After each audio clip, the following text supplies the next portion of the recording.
Olá, como vai? Muito boa noite para você. Metade dos contribuintes de Patos de Minas ainda não fez a declaração do imposto de renda.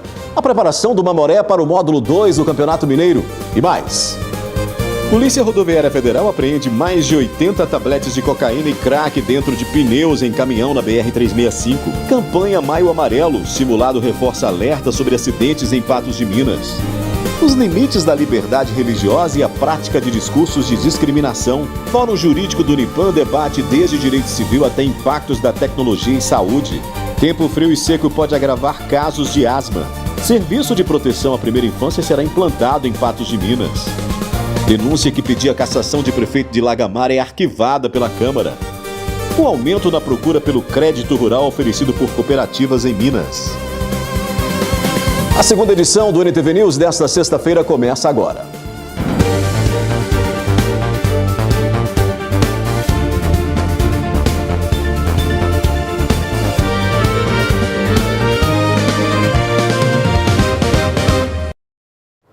Pacotes contendo cocaína e crack que estavam sendo transportadas em um caminhão na BR-365 foram apreendidas durante a ação da Polícia Rodoviária Federal de Patos de Minas. A Polícia Rodoviária Federal, com o apoio da Polícia Militar de Patos de Minas, apreendeu uma grande quantidade de drogas escondidas dentro dos pneus de um caminhão durante uma operação na BR-365. A abordagem aconteceu na tarde de quinta-feira, no quilômetro 430 da rodovia, após informações de que o veículo poderia estar sendo utilizado para transporte de entorpecentes. Durante a fiscalização, os policiais perceberam nervosismo e contradições nas versões apresentadas pelos ocupantes do caminhão, um motorista de 33 anos e um passageiro de 21. A equipe identificou ainda sinais de adulteração nos pneus do veículo e acionou a equipe da Roca, da Polícia Militar. Com o auxílio de um cão farejador especializado, os militares localizaram a droga escondida dentro de 2 pneus do terceiro eixo do cavalo trator. Ao todo foram encontrados 55 tabletes de cloridato de cocaína e 28 tabletes de crack. Os 2 suspeitos foram presos por tráfico e associação para o tráfico e encaminhados para a Delegacia de Polícia Civil de Patos de Minas.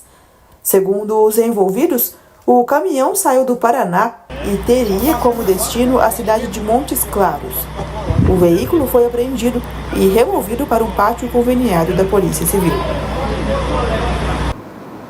Um simulado de acidente com múltiplas vítimas mobilizou equipes de resgate na região central de Patos de Minas na manhã desta sexta-feira. Essa ação faz parte da campanha Maio Amarelo.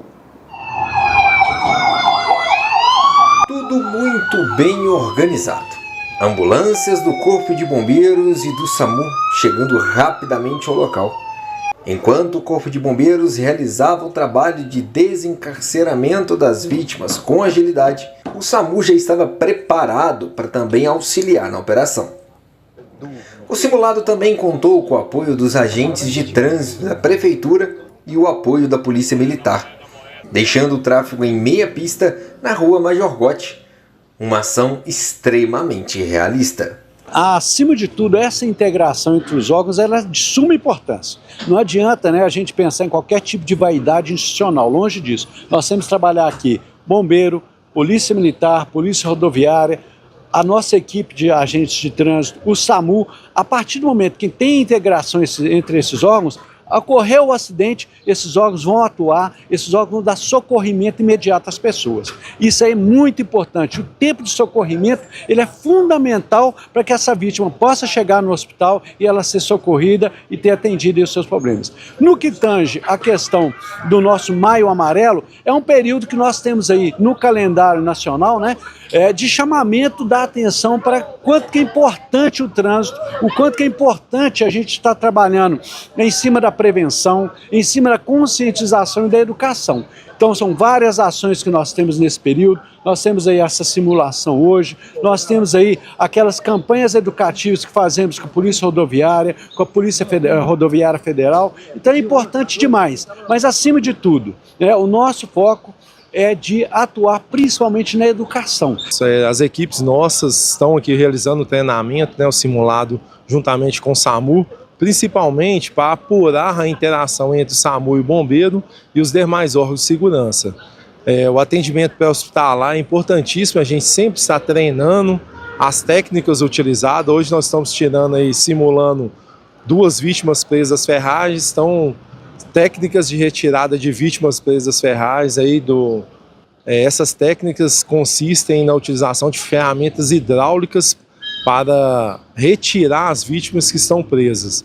Então é sempre bom estar treinando, né? Porque a gente na região nossa tem muito acidente de trânsito nas BRs que circundam Patos de Minas, e a interação mesmo de acionamento, triagem das vítimas, estabilização das vítimas, né, atendimento pré-hospitalar. As vítimas estão mais graves, o SAMU estabiliza dentro do veículo, a gente retira as vítimas presas e essas vítimas são destinadas aos hospitais aí, conforme a gravidade de cada uma. Então é importantíssimo esse treinamento. Os números em Patos de Minas preocupam. O município registra uma média de cerca de 7 acidentes por dia. Além dos prejuízos materiais, muitas ocorrências acabam resultando em feridos graves e até mortes. Além disso, vários são os problemas enfrentados durante os atendimentos. Uma das grandes dificuldades que a gente tem, né, é em questão do deslocamento. A gente sabe que o número de veículos em Patos de Minas é muito grande, né? Então a gente tem uma dificuldade muito grande para chegar até o local do atendimento. Então a gente pede à população, quando vê um veículo de emergência, tanto do SAMU quanto do Corpo de Bombeiro, né, abra a passagem para que a ambulância possa chegar mais rapidamente, né, no local do acidente. O que a gente vê na maioria dos acidentes, né, o que nós verificamos é que o trânsito, ele vai muito, esses acidentes decorrem muito da imprudência e da negligência. E não é só aqui em Patos, é em todo e qualquer lugar. Isso é a nível de Brasil, a nível de mundo. Hoje o trânsito, ele mata muito mais que as maiores guerras que nós já tivemos na humanidade. Né? Então, se o trânsito mata, nós temos que trabalhar onde? Na conscientização, na educação. Né? Mostrar a esses motoristas aí que o quanto que é importante eles respeitarem a sinalização de trânsito. Nós temos aí um arcabouço jurídico aí, que é o nosso Código de Trânsito Brasileiro, que fala de uma forma muito límpida, né? O que pode e o que não pode. A campanha Maio Amarelo busca justamente alertar motoristas, motociclistas, ciclistas e pedestres sobre a necessidade de atitudes mais seguras no trânsito, visando reduzir o número de acidentes e preservar vidas. A gente tem ciência que todos os segundos são muito importantes para salvar a vida. Hoje, nos nossos deslocamentos, a gente teve a felicidade de os motoristas respeitarem bastante, né, o deslocamento da ambulância. A gente viu que todos os motoristas, com muita cautela, né, abrindo espaço para a ambulância, né, e isso é muito importante. Igual eu já havia mencionado, cada segundo conta bastante para que a gente possa salvar uma vida. Conscientizando com exemplo, né? Depois do intervalo aqui no News, os limites da liberdade religiosa e a prática de discursos de discriminação. Você vai ver que o Fórum Jurídico do Unipam debate desde direito civil até impactos da tecnologia e saúde.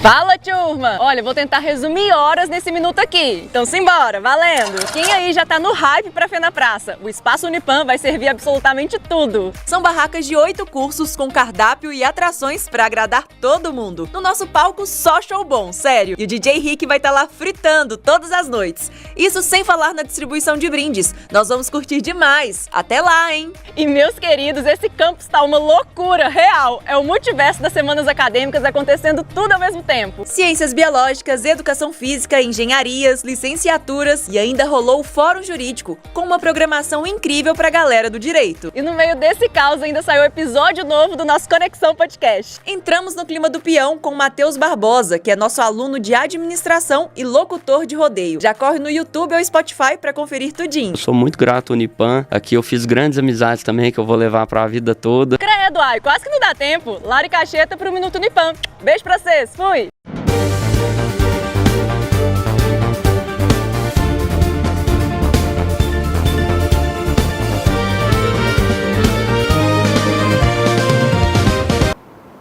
Teve início na quarta-feira e termina hoje a 20ª edição do Fórum Jurídico do Unipam. O evento reúne especialistas de diferentes áreas para discutir temas atuais que vão do direito civil às novas demandas envolvendo tecnologia, saúde e sociedade.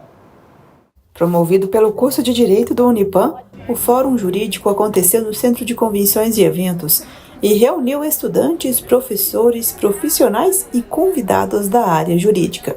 A proposta do Fórum Jurídico foi aproximar os estudantes e profissionais das discussões mais atuais do universo jurídico, promovendo reflexões sobre temas que impactam diretamente a sociedade contemporânea e exigem novas interpretações do direito. Os debates mostraram como o direito vem precisando acompanhar essas transformações sociais ao longo dos novos desafios que surgem diariamente. Nós estamos realizando o 20º Fórum Jurídico do curso de Direito do Unipam, e é um fórum jurídico em que a gente está tratando de temas atuais e relevantes, desde a advocacia criminal, a questão dos crimes digitais, além da questão de contrato de namoro, questão dos refugiados. Então são temas atuais e relevantes, né, que estão borbulhando aí na sociedade em conflitos, e nós acabamos recebendo aqui pessoas que estão se destacando nas suas pesquisas, nas suas áreas de atuação profissional, para poder discutir aí quais são as soluções para esses tipos de conflito. A primeira palestra abordou o tema do namoro à herança, sem esquecer dos pets, os novos desafios do direito civil. O tema trouxe reflexões sobre situações que têm chegado cada vez mais ao Poder Judiciário, envolvendo relações afetivas, divisão de patrimônio e até a disputa envolvendo animais de estimação. Todas essas questões, elas dizem respeito a circunstâncias que geram conflitos. E sempre que gera conflito, o direito tem um grande interesse sobre isso, porque o direito ele é pacificador. O direito quer que os problemas sejam resolvidos e quer evitar que novos problemas surjam.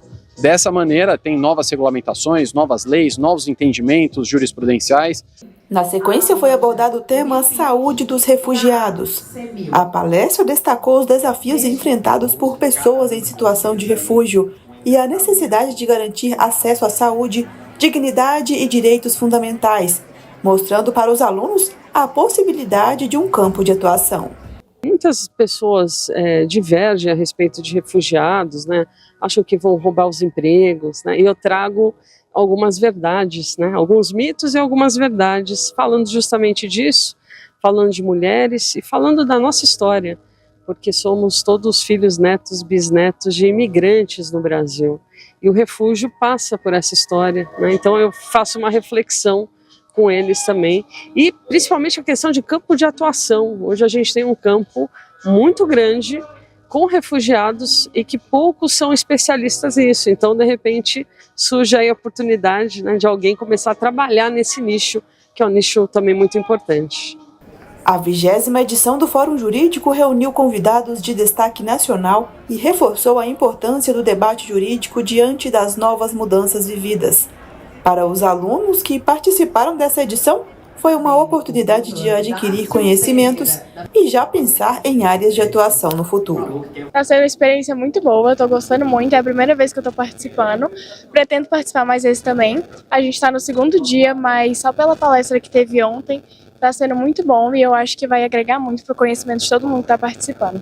São temas atuais e a gente acaba conhecendo áreas que a gente não conhecia.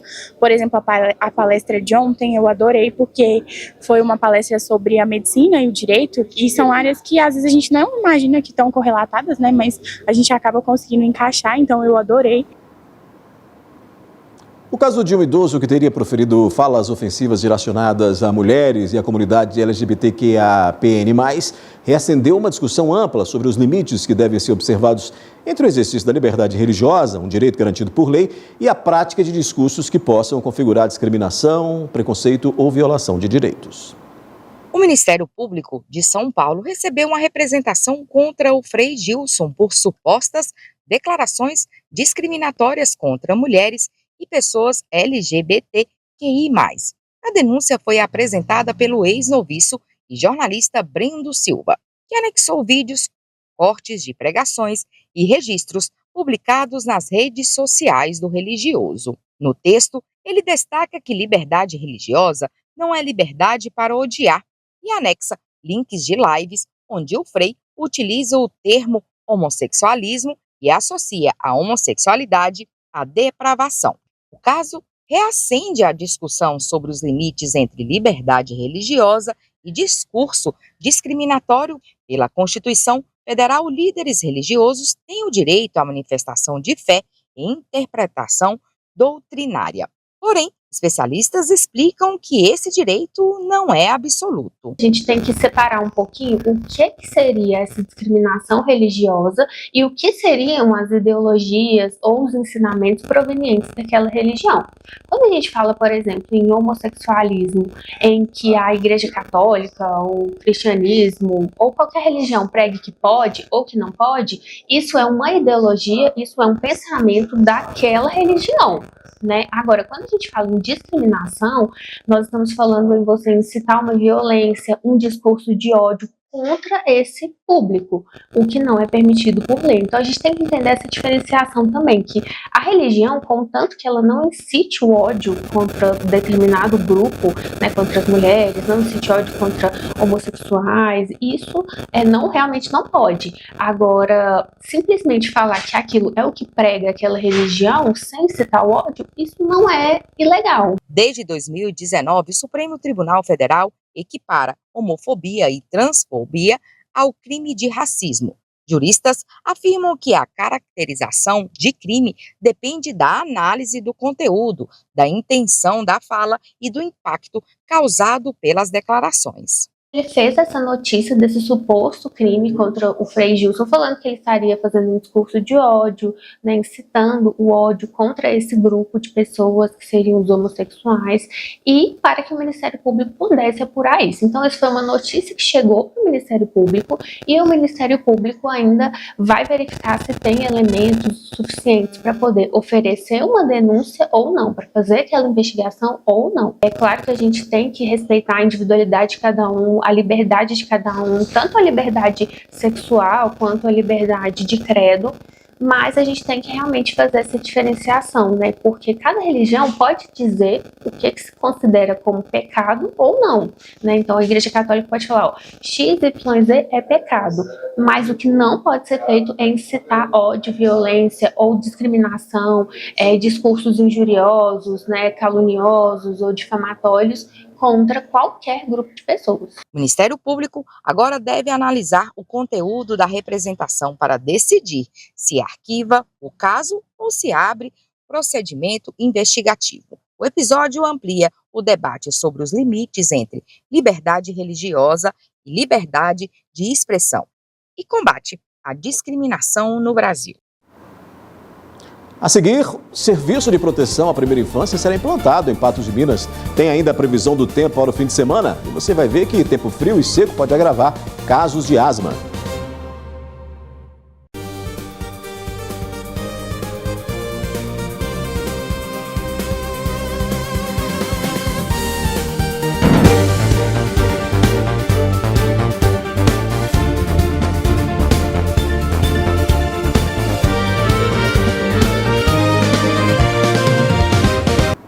Estamos de volta com o NTV News desta sexta-feira. Agora a gente fala do Família Acolhedora, um serviço voltado à proteção da primeira infância que está sendo implantado em Patos de Minas. A ideia é priorizar o cuidado em ambiente familiar ao invés do acolhimento institucional. Oferecer acolhimento, cuidado e proteção dentro de um ambiente familiar. Esse é o objetivo do Serviço de Família Acolhedora, uma modalidade prevista pelo Estatuto da Criança e do Adolescente para crianças que precisam ser afastadas temporariamente da família por medida judicial. Em Patos de Minas, o serviço será executado pela Associação Entre Laços. A sede já está preparada para o início das atividades. O Serviço de Família Acolhedora, ele surgiu diante de uma necessidade de um termo de ajustamento de conduta que foi firmado entre o Ministério Público e a Prefeitura Municipal de Patos de Minas. O Serviço de Família Acolhedora, ele é um serviço prioritário ao serviço de acolhimento institucional. Então, foi aberto um chamamento público pela Secretaria de Desenvolvimento Social e nós, Associação Entre Laços, participamos do processo e conseguimos aí pleitear verba para executar o serviço. É um serviço novo no município, mas muito benéfico para as crianças. Inicialmente, nós vamos trabalhar com crianças com a faixa etária de 0 a 6 anos. Implantado com recursos do Fundo da Infância e Adolescência, o FIA, o Serviço de Família Acolhedora, funciona como uma alternativa ao acolhimento institucional. A proposta é garantir que crianças afastadas temporariamente da família possam receber cuidado, proteção e afeto dentro de um ambiente familiar, preparado e acompanhado por profissionais. Deixa claro para a sociedade que a família acolhedora não é porta de entrada para a adoção. Então, nós vamos trabalhar para que essas crianças possam retornar para casa da mesma forma que é trabalhado no acolhimento institucional. Então, o serviço é o mesmo. Nós vamos dar todo o apoio, tanto para a família biológica quanto para a família acolhedora. Essa família vai ser capacitada, essa família vai ser acompanhada pela equipe técnica. Então, a partir do momento que ela receber a criança em sua casa, a equipe vai estar lá para dar todo o suporte, né, no que essa criança precisar. Essas famílias cadastradas, elas vão ser capacitadas também. Então, a partir do momento que ela cadastra, a gente vai marcar a data de fazer a habilitação dessas famílias. E essas famílias vão ser capacitadas antes de receber essas crianças. E as crianças também... O acolhimento familiar é temporário, não deve ser confundido com a adoção. Para participar do serviço, as famílias precisam atender alguns critérios. Durante o período de acolhimento, os participantes também recebem acompanhamento profissional e um auxílio financeiro, previsto pela legislação municipal. Se você tem interesse de ser uma família acolhedora, você precisa ser maior de 24 anos, ter pleno gozo da sua saúde física e mental, você precisa residir no mínimo 2 anos aqui em Patos de Minas e você precisa não estar cadastrado e habilitado no Sistema Nacional de Adoção. A partir do momento que as famílias estão com essas crianças em casa, ela recebe um benefício, uma ajuda de custo do município, que hoje é 75% do salário. Então, cada família recebe uma criança, trabalhado com exceção de grupos de irmãos, né? E aí, grupos de irmãos, se existe vínculo, um afeto, né? Não se separa grupos de irmãos, mas assim, quantas crianças eu posso receber na minha casa? Não, uma criança de cada vez. Esse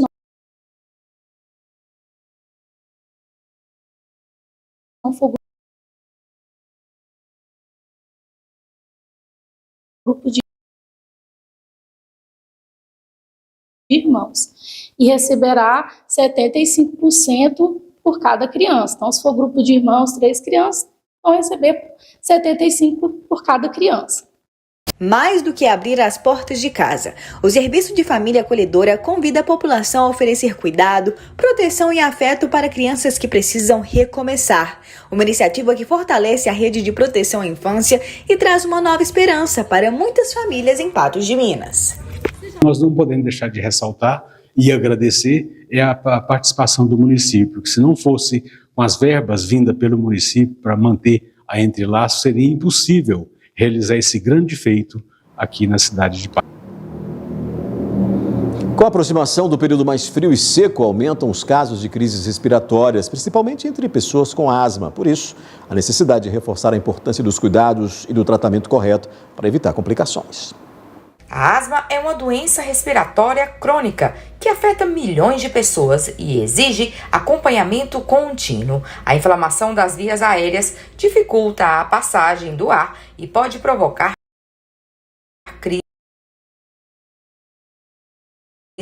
com diferentes níveis de gravidade. Nas crianças a gente vê muito no pronto-socorro aquela criança que está sempre tossindo, que está sempre cansada, chiando.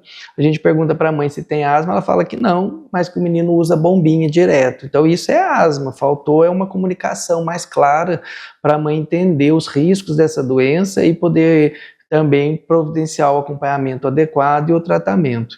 A asma é uma doença inflamatória do pulmão, uma doença geralmente crônica, né, que pode manifestar os primeiros sintomas na infância e ao longo da vida ela vai e volta. Então tem períodos que atacam mais, que fica tossindo muito, fica cansado, depois tem uma fase da vida que isso estabiliza e depois pode voltar, tanto no adulto, jovem e no idoso. Entre os sintomas mais comuns estão falta de ar, chiado no peito, tosse persistente e sensação de aperto no peito. As crises podem ser desencadeadas por fatores como poeira, fumaça, mofo, mudanças de temperatura e até esforço físico. Quadros de tosse, quadros de falta de ar, dispneia, que a gente chama, e pode ser um quadro considerado mais leve, esporádico, mas pode ser casos graves que levam à internação, necessidade de uso de oxigênio.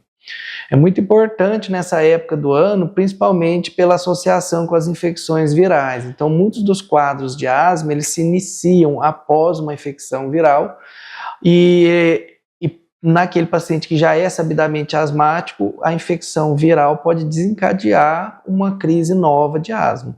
E aí, vírus da gripe, do Covid, o vírus sincicial respiratório, que é aquele vírus da bronquiolite das crianças. Então, a partir de uma infecção, de uma gripe comum, o paciente começa a chiar, começa a ficar cansado e isso pode se tornar um quadro crônico. Especialistas alertam que o tratamento correto e os cuidados diários são fundamentais para evitar complicações e garantir qualidade de vida aos pacientes. Muitos pacientes que têm sintomas nasais, sintomas alérgicos, aquele paciente que está sempre coçando o nariz, sempre espirrando, fungando, aquele paciente que ronca muito, isso também está associado com uma manifestação mais grave de asma ou com crises mais sérias.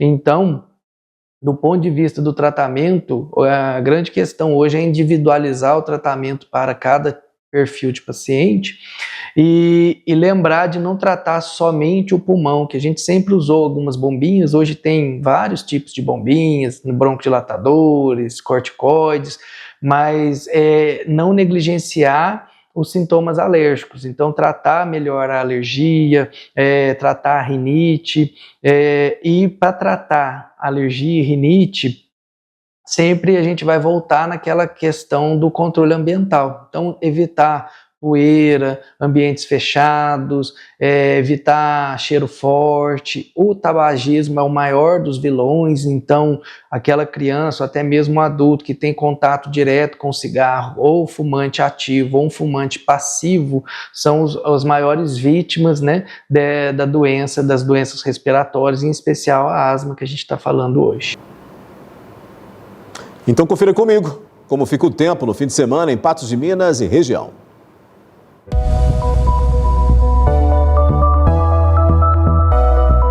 Previsão do tempo. Oferecimento New Color. Pensou em ótica? Lembrou da New Color, aberto também no Pátio Central Shopping todos os dias até às 22 horas. Os dados do IMET indicam tempo seco e estável com elevação na temperatura. A umidade relativa do ar deve ficar em 30%. Em Patos de Minas, no sábado, mínima de 16 e máxima de 29 graus. E no domingo, variação entre 17 e 31. No sábado, em São Gotardo, de 16 a 28. E no domingo, de 17 a 30 graus. Em Presidente Olegário, de 17 a 31 no sábado e no domingo, de 18 a 32. No sábado, em Guimarães, variam de 17 a 29 e no domingo, de 17 a 30 graus. Em João Pinheiro, de 18 a 32 graus no sábado e de 19 a 33 no domingo. E em Carmo do Paranaíba, de 16 a 29 no sábado e de 17 a 31 graus no domingo.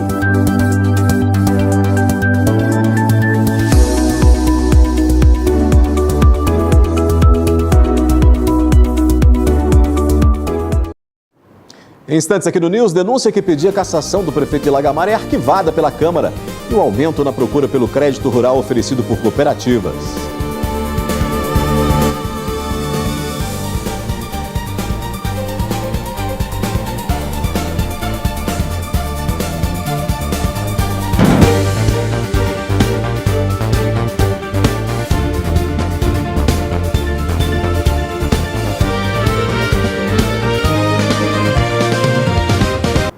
A procura pelo crédito rural, que é oferecido por cooperativas, tem aumentado cada vez mais. Nos últimos anos, o volume de operações cresceu mais de 200%, impulsionando investimentos e fortalecendo o agronegócio mineiro.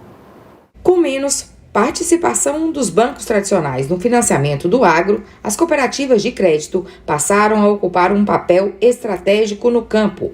Pequenos, médios e grandes produtores têm encontrado mais facilidade para acessar recursos destinados ao custeio, compra de equipamentos e ampliação da produção. O crédito rural, hoje as cooperativas, elas têm apoiado o produtor nesse cenário, acompanhando o produtor, entendendo os desafios do produtor rural. A cooperativa de crédito, ela desempenha aí uma participação ativa na comunidade. Então, hoje o produtor rural ele não está buscando apenas taxas, né, de mercado, mas também um apoio, né, uma confiança, contratar aí um crédito justo, né, e personalizado. E a cooperativa de crédito, conhecendo a situação do produtor rural, ela consegue aí disponibilizar esse crédito personalizado. Os recursos ajudam na modernização das propriedades rurais, na aquisição de máquinas e tecnologia e também fortalecem a economia regional, com geração de empregos e aumento da produtividade. Aqui na cooperativa, o produtor rural vai ser necessário uma documentação, né? A documentação é uma documentação básica, como se fosse o nosso CPF para o produtor rural, que seria uma documentação de CAR, licença ambiental, outorga d'água, documentações daquele imóvel, né, que ele ocupa, que ele produz. Então são documentações básicas. Aqui na cooperativa nós tentamos aí buscar e conhecer a atividade do produtor. Nós elaboramos o projeto aqui na cooperativa, então a gente verifica qual que é a real necessidade desse produtor para a sua atividade. O crédito rural ele pode contratar tanto para subsidiar o custeio, né, do dia a dia dele, quanto para investimento do seu negócio, né, aquisição de maquinário, aquisição de trator, para correção do seu solo. Então o crédito rural ele tem N possibilidades para atender a necessidade e atender e favorecer aí, os desafios do produtor nesse cenário. Especialistas avaliam que o crescimento das cooperativas no crédito rural acompanha a expansão do agronegócio mineiro e deve continuar nos próximos anos, principalmente diante da busca por financiamentos mais acessíveis e próximos da realidade do produtor. A Câmara Municipal de Lagamar arquivou uma denúncia contra o prefeito Zico Sudário por supostas irregularidades em um processo licitatório. De acordo com o documento protocolado na Casa Legislativa, a denúncia trata de uma suposta irregularidade em processo licitatório, envolvendo a contratação de uma empresa para locação de tendas, destinadas à realização de evento de mobilização social, durante a 46ª Festa do Fazendeiro, com valor aproximado de R$ 30.985. O denunciante se trata de Isaías Castro de Carvalho, que denunciou José Alves Filho, prefeito municipal de Lagamar. Venho muito respeitosamente à vossa presença de Vossa Excelência propor denúncia por infração político-administrativa nos termos do Decreto-Lei 201 de 1967, em desfavor do prefeito José Alves Filho, dos fatos. Resumidamente, trata-se de denúncia de um esquema de fraude à licitação, onde a Prefeitura Municipal de Lagamar, administrada pelo denunciado, através da licitação número 00023 de 2025, contratou na modalidade de pregão eletrônico no valor de R$ 30.895, conforme nota fiscal de número 923, print abaixo. A empresa prestadora de serviços de locação de tendas para a realização de eventos de mobilização social durante a 46ª Festa do Fazendeiro, atendendo a atenção primária. Acontece que tais tendas jamais foram instaladas durante a 40ª Festa do Fazendeiro, e o valor pelo serviço devidamente empenhado e pago, configurando crime de fraude à licitação, além de corrupção ativa por parte do denunciado. Com isso, trago ao conhecimento dos nobres vereadores que o processo licitatório foi completamente fraudado, inclusive com falsificação de documentos, vindo, por exemplo, a nota fiscal, pagamento emitido por um serviço não realizado. Vamos aos acontecimentos. No processo licitatório, como argumento para atender o evento fake da saúde, foi informado na nota de empenho o valor de todas as tendas contratadas seria para a instalação de 1.500 metros quadrados de tendas para o evento da saúde durante a 40ª Festa do Fazendeiro, que nunca ocorreu nem os eventos, muito menos a instalação das tendas nessa totalidade de 1.500 metros quadrados. Isso porque, conforme os fatos abaixo, não existe sequer espaço suficiente para a instalação dessa quantidade de tendas. seja na praça principal da cidade, seja no Parque de Exposições, na época realizada da 46ª Festa do Fazendeiro. A votação terminou com 5 votos contrários e 4 favoráveis ao recebimento da denúncia. Com o resultado, o presidente da Câmara, conhecido como Zé Marcelo, determinou o arquivamento do caso ainda durante a 7ª reunião ordinária do Legislativo Municipal. Assim, a denúncia foi oficialmente encerrada e não terá continuidade no âmbito da Câmara Municipal. Está em turno 1 de votação, recebimento ou rejeição da denúncia, 01 de 2026. O voto sim pelo recebimento da denúncia e o voto não pela rejeição da denúncia. Solicito o senhor secretário que proceda com a chamada nominal dos senhores vereadores. Abedon? Sim. Bolivar? Não. Daniel? Sim. Eduardo? Não. Giovanni? Sim. Geraldo Braz? Não. Geraldo Donizete? Não. Ismael Marques? Sim. José Pereira de Oliveira? Deu 4-4. Voto para desempatar? Voto sim. Sim. Registrando aqui meu voto, não. Determino o arquivamento da denúncia 01 de 2026 por 5 a 4 votos desfavoráveis. Daqui a pouco aqui no News, Mamoré intensifica treinamentos para o módulo 2 do Mineiro e metade dos contribuintes de Patos de Minas ainda não fez a declaração do imposto de renda.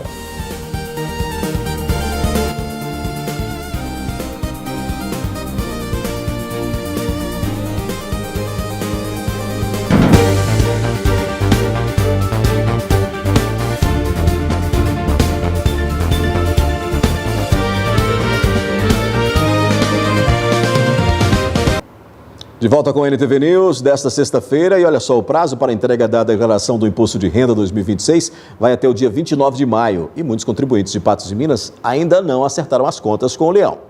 Faltando poucas semanas para o encerramento do prazo, muitos contribuintes ainda não entregaram a declaração do Imposto de Renda 2026. A Receita Federal segue recebendo os documentos em todo o país. Estamos aí há pouco mais de 20 dias do final do prazo final, lembrando, 29 de maio, à meia-noite, 1 minuto para meia-noite, e a gente alerta o contribuinte que está obrigado a declarar o imposto de renda que para não deixar aí para a última semana, já providenciar sua entrega o quanto antes. Em Patos de Minas e região, milhares de pessoas ainda precisam regularizar a situação. Além da obrigatoriedade para parte da população, a declaração também é aguardada por quem tem direito à restituição. Os pagamentos começaram ainda nesse mês, seguindo os critérios definidos pela Receita Federal. Aqui em Patos de Minas, a expectativa de declaração para esse ano 2026, que base 2025, é em torno de 40 mil declarações. Nós estamos com 51% somente entregue. Ou seja, praticamente a metade dos contribuintes ainda não entregaram a declaração. Quem perder o prazo está sujeito ao pagamento de multa e pode enfrentar dificuldades como restrições no CPF, impedimentos para financiamentos e outros transtornos burocráticos. O prazo é muito importante ser observado. Ele gera multas, quando ele entregar vai gerar multa, mas até que ele não entregue essa declaração, seu CPF vai ser, entre aspas, bloqueado, ou seja, passar para a situação de pendente de regularização, que vai impedir de ele praticar várias ações, tanto financeiras, tributárias e pessoais também. Quem tem direito à restituição também deve acompanhar a situação pelo sistema da Receita Federal para evitar problemas no recebimento. A questão da restituição, quem vai receber já no primeiro lote, o prazo final 8 de maio. E aí vai concorrer ao primeiro lote, que é 29 de maio. Quem entregar nesse período posterior, ou seja, no final de maio, ele vai concorrer somente no segundo lote. Acontece que a Receita esse ano ela diminuiu os lotes, era 5, vai pagar somente em 4. E ela quer pagar até 80% das restituições nos 2 primeiros lotes. Então, com certeza, no primeiro e segundo lote, esses 2 lotes serão robustos, ou seja, vão ter muitos contribuintes recebendo. A expectativa é que milhões de declarações sejam entregues em todo o país, até o encerramento do prazo. A orientação é utilizar os canais oficiais da Receita Federal e evitar cair em golpes, principalmente durante esse período de maior movimentação. A questão de golpe é muito complicado. Então, você receber o link diferente, via e-mail, não abra.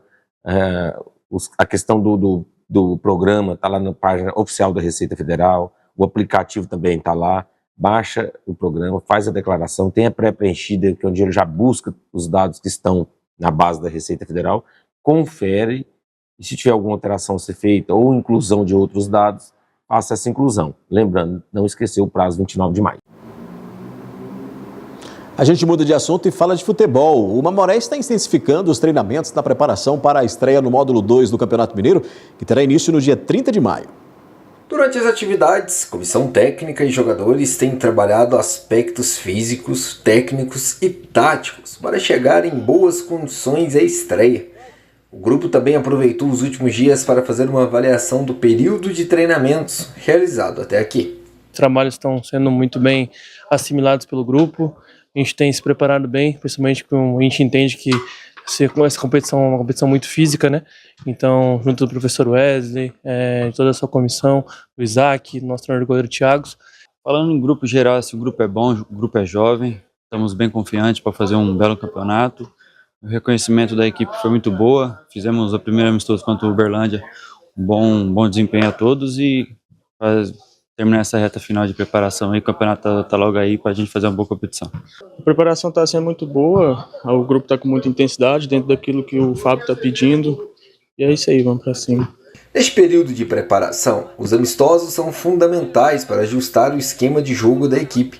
No entanto, o Mamoré tem enfrentado dificuldades para realizar partidas preparatórias, sendo que até o momento, um único amistoso disputado foi contra o Uberlândia. Acredito que foi boa, né? A gente enfrentou uma equipe que é líder, né, na sua chave na Série D, muito estruturada, por sinal, que tem atletas lá de muito bom alto nível técnico, né? E acredito que, apesar da viagem, que é uma viagem de 3,5, 4 horas daqui para lá, a gente se comportou bem. Acredito que a gente está começando a assimilar as ideias do professor. Foram, se eu não me engano, 10 lições de trabalho para a gente fazer esse primeiro amistoso.